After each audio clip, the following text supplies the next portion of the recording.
Oi pessoal, tudo bem com vocês? Eu sou a Misayoshi, sejam muito bem-vindos ao canal. Não esqueçam de compartilhar esse vídeo com aquele seu amigo. No Histórias Reais de hoje, Carla Jane Walker. Ela nasceu em 31 de janeiro de 1957, no Texas. A Carla tinha 6 irmãos, 3 homens e 3 mulheres. A família morava em Fort Worth, no Texas. Durante a adolescência, a Carla era cheerleader, enquanto seu namorado Rodney Roy McCall era zagueiro titular do time de futebol americano da escola Previous. Os dois mantinham um ótimo relacionamento, nunca brigavam e eram muito amorosos um com o outro.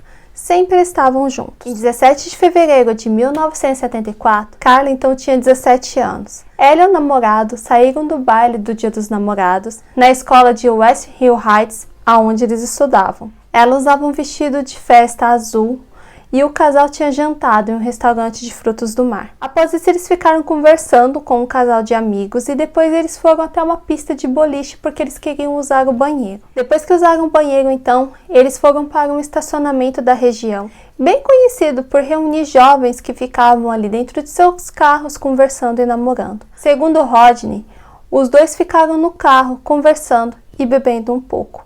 A Carla estava sentada de costas para a porta. Sem que nenhum dos dois percebessem, um homem abriu a porta do carro, de surpresa, e com tanta força que a Carla caiu para trás e foi segurada por esse homem. O casal não conhecia esse homem. Ele portava uma arma de fogo, uma pistola, e começou a dar ordens, ameaçando Rodney, e rapidamente começou a agredi-lo com vários golpes na cabeça, até que ele desmaiou. Rodney conta que ouviu Carla implorando ao homem que parasse de atacar Rodney e que se ele parasse, ela concordaria em fazer qualquer coisa que ele quisesse, desde que deixasse Rodney vivo.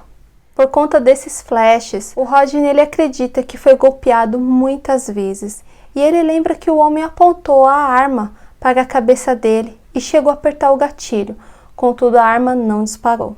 Uma das últimas frases que Rodney lembra ter ouvido de Carla é ela gritando: "Vá buscar o meu pai". Rodney desmaiou e retornou à consciência horas depois.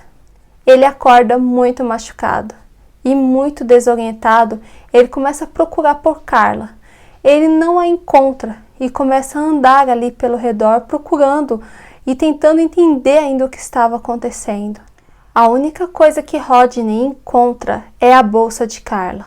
Ele então entra no carro desesperado e começa a dirigir até a casa dos pais dela. Totalmente em pânico, ele bate na porta e grita: "Ele a levou! Ele a levou!" A irmã mais velha de Carla, a Cynthia, com então 18 anos, abre a porta e encontra o jovem em estado de choque, machucado, completamente desorientado e desesperado. Rodney então conta o que aconteceu.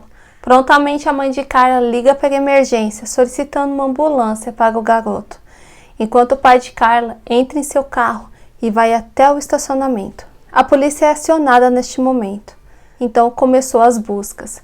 A polícia ouve o depoimento de Rodney. Ele diz à polícia que o sequestrador era um jovem com cerca de 20 anos, de cabelos curtos e ondulados, sotaque do Texas, e vestia um colete verde brilhante. Foram feitas buscas a pé, de carro, a cavalo e até mesmo com o uso de helicóptero. Carla foi procurada em todos os lugares possíveis. Durante as primeiras 48 horas, nada foi encontrado, nem sequer uma pista ou telefonema. A família estava sem chão, desolada. 72 horas após o crime, em uma vala de drenagem aberta, em uma rua perto do lago Bemblock, cerca de 30 quilômetros do local onde Carla estava, o seu corpo foi encontrado sem vida. Parcialmente vestida, suas roupas tinham sido rasgadas e os pais a identificaram por suas joias que estavam espalhadas perto do corpo. Segundo o médico legista, Carla ficou viva por 3 dias, onde ela sofreu bastante. A causa da morte foi devido à perda de ar quando pressionaram sua garganta. Exames toxicológicos revelaram que ela havia recebido várias injeções de um sedativo forte e de compra restrita e controlada. A polícia então ficou intrigada. Começaram a se perguntar como a pessoa que tirou a vida de Carla conseguiu ter acesso a essa medicação. A investigação então resolveu partir deste ponto. Era uma pista importante, mas que infelizmente não levou a nada. Uma das grandes dores de Rodney era que o casal sempre costumava trancar as portas do carro. Mas naquele dia em específico, eles estavam usando o carro da mãe de Rodney, que estava com a tranca da porta quebrada. A Carla, ela chegou a trancar a porta, mas como estava quebrada, o sequestrador, ao forçar a porta cedeu e abriu automaticamente. Mais de 200 ligações com dicas e informações foram recebidas pela polícia. Um dos primeiros suspeitos levantados foi tratado como uma pessoa de interesse, ou seja, não havia nenhuma prova ou evidência de envolvimento no caso, mas por algum motivo o radar da polícia precisava estar atento contra esse sujeito. Graham Samuel Macaulay tinha 31 anos na época. Ele tinha passagem pela polícia. O registro estadual mostrava que ele ficou por pouco tempo na prisão, ganhando direito à liberdade condicional em abril de 1961. Na época, Graham tinha acabado de sair da prisão. Ele morava a cerca de 1,5 quilômetros do local onde Carla foi sequestrada. Recentemente, ele havia comprado uma arma calibre 22. E ele, quando indagado pela polícia, disse que a arma tinha sido roubada, mais ou menos na época do caso. Quando a polícia o questionou sobre o motivo pelo qual ele não relatou o roubo, Graham disse à polícia que ele ficou com medo, pois ele era um ex-presidiário. O suspeito disse que após sair da cadeia, ele levava uma vida tranquila com sua família, era casado e tinha 2 filhos. Trabalhava e saía para pescar como hobby. Ele alegou que no dia do crime, ele estava em casa, mas que sua esposa não poderia confirmar o álibi, já que ela estava viajando para visitar alguns parentes. No dia do sequestro, Graham trabalhou até as 4:30 da tarde, como motorista de caminhão, e nos dias seguintes ele havia pegado uma folga prolongada. Ele negou qualquer ligação com o caso, disse que não conhecia a vítima, e a polícia, por sua vez, não tinha provas consistentes. A investigação focou em outros suspeitos, mas nada consistente foi levantado, e o caso então permaneceu parado pelos anos seguintes. 45 anos depois, em 19 de abril de 2019, a polícia divulga uma carta recebida. O autor da carta era anônimo, apontava um nome e dizia que este era a pessoa que tinha tirado a vida de Carla. A polícia acreditou que divulgando a carta recebida em 1974, alguém pudesse reconhecer a escrita e novas informações movimentasse o caso. Aqui fica uma pergunta: por que a polícia demorou tantos anos para divulgar essa carta, já que parecia ser a maior prova do caso? A polícia nunca respondeu essa pergunta. A família de Carla nunca perdeu a esperança de fazer justiça. Os irmãos eram muito ativos nas investigações e nunca deixaram o caso ser esquecido. Em 2020, amostras de DNA foram recolhidas das roupas de Carla e enviadas a um moderno laboratório privado.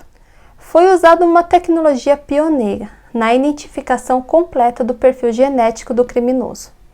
A amostra, após muitas análises, resultou em 3 possíveis irmãos Macaulay. Glenn Samuel Macaulay volta ao caso, desta vez com fortes evidências, graças a essa tecnologia. Em 7 de julho de 2020, coletaram então lixo de Glenn e levaram até o laboratório. Amostras de salivas foram retiradas de copos e garrafas descartáveis. E no dia 4 de setembro, o laudo pericial mostrou que uma das amostras correspondia com o DNA masculino retirados da roupa de Carla. 6 dias após, em 10 de setembro de 2020, policiais visitaram a casa de Graham e foram convidados a entrar. O homem manteve a mesma versão de 1974 e reafirmou sua inocência. Graham concordou em dar uma amostra de DNA e até assinou um termo de consentimento. E mais uma vez o DNA correspondeu a 100%. Dessa vez, uma amostra retirada do sutiã de Carla Walker. Aos 78 anos, em 22 de setembro de 2020, Graham Samuel Macaulay foi preso por tirar a vida de Carla Jane Walker. Os detetives acreditam que o crime foi aleatório. Eles não se conheciam. Nos últimos 46 anos, Macaulay levou uma vida normal e, a princípio, não é suspeito de outros crimes. Um dos irmãos de Carla deu uma entrevista coletiva após a prisão. Emocionado, conta que por muitas vezes ele chegou a pensar que nunca sua irmã receberia justiça, mas que hoje ele se sentia aliviado e agradeceu o trabalho policial. A esposa de Gwen não teve sua identidade revelada, mas ela disse que ficou chocada e que jamais imaginou que o marido fosse capaz de tamanha atrocidade. Gwen foi sentenciado à prisão perpétua, sem possibilidade de liberdade condicional. A família de Carla ficou satisfeita com a pena. Toda vez que eu vejo esses casos, que são solucionados muito tempo depois, sempre me dá esperança que novas e novas tecnologias estão surgindo a cada dia. E crimes que a gente pensa que nunca vão ser solucionados, um dia vão ser. Então, essa foi a história de hoje. Espero que vocês tenham gostado. Vejo vocês na próxima história. Beijão, até lá!